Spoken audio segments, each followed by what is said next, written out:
அழியாமல் இருக்கும் Francis Xavier உடலை பற்றியும் பார்க்க போகிறோம்.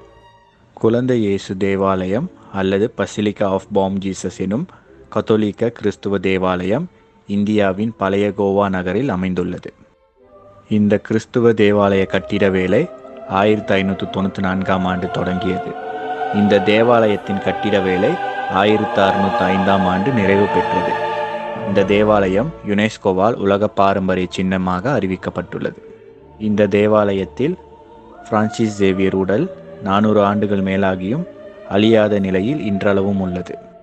பிரான்சிஸ் சேவியர் இந்தியாவில் கத்தோலிக்க கிறிஸ்துவத்தை பரப்பியவர்.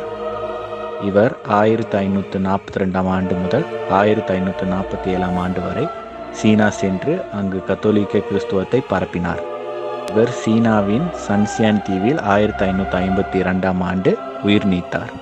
முதலில் இவரது உடல் போர்த்துகீசிய மலாக்காவுக்கு